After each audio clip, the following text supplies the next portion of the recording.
I think that's about 195 miles an hour, somewhere along in there.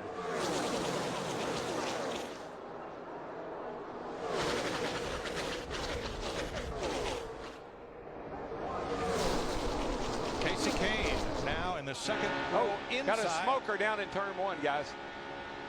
Car spins and gets collected down off the banking between turns 1 and 2.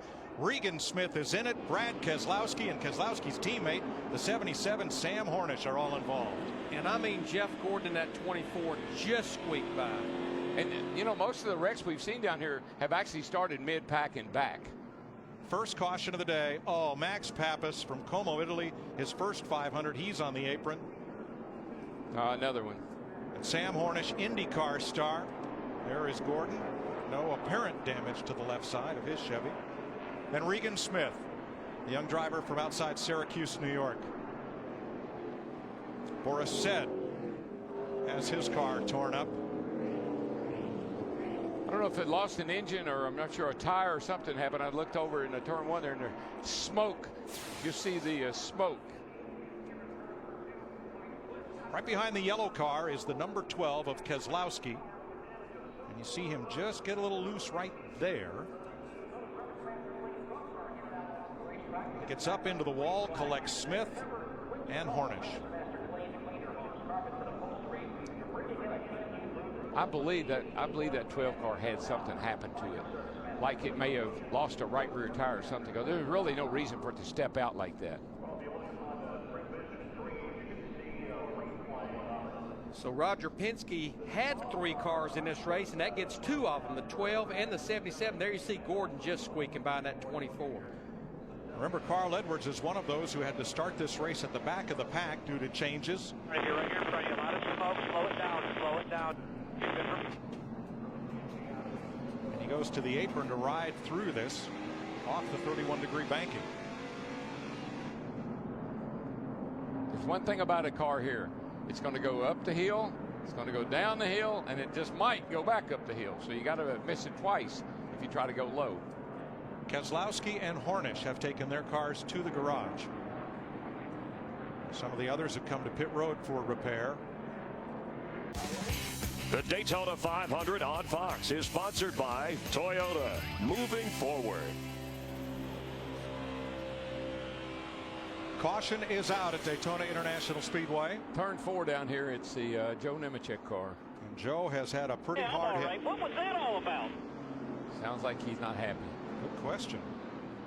The unsponsored Toyota of Nemechek. Well, I say unsponsored. He picked up England Stoves there yesterday. Yeah, they heard Joe's car. story, and they really liked Joe, and they decided to jump on his car for the race today. Let's see what happened to the 87. Oh, boy. Is it? I mean, Hornish, the 77, did not get against him. He just got loose. Hornish just went back out on the racetrack a few laps ago after being in the garage. Seen that a little bit down here. If your car's loose and somebody kind of gets under that left rear quarter panel, it seems like it'll almost just blow you around. I think it's that big shark fin, possibly. Well, and you know, Darrell, at the speeds these guys are running, if you're a little bit loose, yeah, doesn't take much.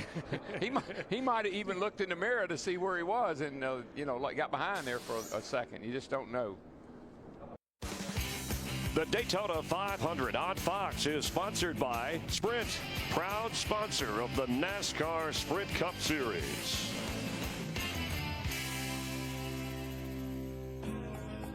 That first Daytona 500 on the newly built Daytona International Speedway was a mixture of hard tops and convertibles, and it included a 21-year-old who would go on to win this race 7 times, Richard Petty. Caution is out at lap 78. Mike Bliss has spun off turn number 2. Pit road is open. Krista. We're under caution. Look up here, coming in at the top of the screen, and Mike Bliss goes around all by himself. Don't know if he had a tire problem or what, but the thing just spun out. And just remember, he was involved in that first caution earlier back on lap 8. And remember, did the same thing in practice, just spun out. Third caution flag in this year's Daytona 500 on Fox.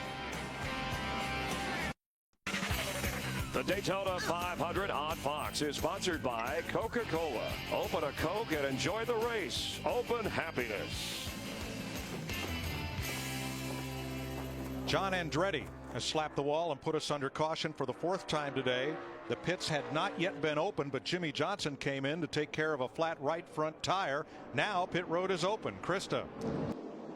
Now watch for the beige colored Window World Foundation car of John Andretti just coming into view, and you can see the smoke where he cut down a tire and pounded the wall. Boy, Larry, all of a sudden, you know, the 48 had looked like a tire issue. The John Andretti did. Those are long runs we've had here, and looks like we might be wearing those tires out a little bit. Of course, if they're a little bit tight and pushing, they'll wear that right front tire out. A lot of activity under this, the 4th caution flag of the day. 7 laps to go. A fellow who knows how to do that is right there, Kevin Harvick. That's how he won the Daytona 500. Came from deep in the field with 2 laps to go, and on the last lap made his move. Trying to root Kurt Busch up off the bottom. Wreck. Big wreck. 3 cars around in the middle of the back straightaway. Ryan Newman is in it. Through the grass goes the 37, excuse me, Travis Kvapil. Newman's car destroyed. That's the army of none right there. None left. And there is Travis Kvapil. Looks like he'll get back to pit road without a whole lot of damage. I think they just get a little bit wadded up back in there. It was a hard lick. That was a hard lick for the 39 car. Somebody turned. Elliott Sadler got loose. Yeah, he got loose, and here they all come and just piled in. The 19 of Elliott Sadler. Look at that 39 car. Those splitters, they're like snow plows. Wow. Bill Elliott just missed Kvapil. What a miss. Top of your screen. Yeah, you see Sadler, he just gets loose as Newman's going by, and he clips Newman in the right rear and just turns him straight into the fence. I know Ryan Newman won this race a couple of years ago, and we're getting a report Newman's out of his car. Everybody's out of their cars. But I'm telling you, other than that win in the Daytona 500, restrictor plate racing has been hard on Ryan Newman. Not good to him. I still have visions of him flipping over down the front straightaway here a couple, 3 years ago. Talladega flipping over. There's Ryan Newman in the black suit, making the walk to the ambulance for the mandatory ride to the care center. 2 laps to go in the Daytona 500. Here we go. Green flag. It's all on the line, boys. If Harvick got a decent restart. Harvick wants so badly to clear that 16 car and drop to the bottom. That would be what would work for him. Still there. You're clear, you're clear, you're clear. Now, see, the 33 has the option. Do I stay in the high line? Do I stay in the low line? He can work both sides of this deal and go with the car that's coming the fastest. Well, he jumped back up in front of his teammate. But here comes that inside line. Boy, that was a team player right there. To jump out there and help Harvick like that. He's going to have about one more chance. And you as see Greg Biffle takes the lead. And Bill Elliott gets piled up in turn number 4 with, I believe, Joey Logano. Caution's out. The caution's out. The leader has not taken the white flag, so we will go into overtime. Imagine that. There were 3 cars involved up there at turn 4. Elliott and Logano couldn't see the 3rd car through the smoke. Let's see it as it'll come in, Darrell, from the right side of the screen. A lot of damage to Joey Logano and Bill Elliott. Just a lot of cars back in here, a whole gaggle of them. Bill looks like he just took, almost like Bill had a flat tire. He just washed up the hill right into Logano, and here comes Boris Said, who's been kind of riding around at the back, staying out of trouble all day until the last lap. But definitely Elliott's car, the 21, just it looked like, yeah, it looked four-wheel like drift almost. It looks like maybe he got, see how it takes off back there? It looks like he's got a tire down to me. So the 1985 and 87 Daytona 500 winner in the 21, Bill Elliott. Joey Logano is just a victim of being in the wrong place. Oh, yeah. I thought I could see the right front a little soft on Bill's car. I'm not sure. And I think Joey could see it happening because you could hear him starting to get out of the throttle, but too little too late. Here's the reaction from Greg Biffle's pit. Not what they wanted. Well, again, what they would love to have seen is Biffle come under the flag stand, you know, taking the white flag, and then it would be an official race. Biffle's last win, September 2008, Dover, Delaware. Pace car is in, green flag, green-white checker. Here we go. Oh, boy, that 56 got a great restart. And he's got Harvick pushing him when he took the green flag. He's got Harv all up behind him. Harvick trying for the bottom. Made it! He tried to put the block on him, but Harvick was there. That's what he Wham, wanted. bam, and here we go. Here we go, boys. That's why Harvick had to get to the bottom. His car is junk on the top. Look at McMurray in that one, jump to the bottom. Oh, I got another wreck. Dadgum. Casey Kane. Caution is out. So we'll try Casey it again. Kane in the 9, Robert Richardson in the 38. Now I want to know who the visionary was that said we better try this 3 times, because once ain't going to be enough. But if these folks are going to stay here all day and wait on the finish, they deserve a green flag finish. Everybody deserves it. Now here's the restart. Watch Mr. Harvick. Pardon me, excuse me, coming through, out of my way. Yep, muscle, man. He like he said, I've got to get to the bottom. I'm not good at the top, and we saw that on that last restart. He squeezes in front of Biffle. Truex says, no, you can't go there, and that was not a good move. When Truex came down in front of him and got squirreled up, it took all his momentum. Here comes McMurray and everybody else. And look at these guys wearing each other out behind Biffle because he lost his momentum. But yeah, the door was open just wide enough for that one car to jump back in. Middle of your screen, the 9 of Casey Kane. Boy, Jeff Gordon, well, it just got bottlenecked in there. Jeff gave Casey Kane in the 9 car, a little bump, shot him into Mark Martin in the 5, and then they rebounded from there. Now, because of this overdrive, this green-white checker, another attempt, we're being told that Martin Truex Jr. is being told to save fuel. Okay. I'm sitting up here in the front of the field. What do you want me to do? Under caution. What do you want me to do?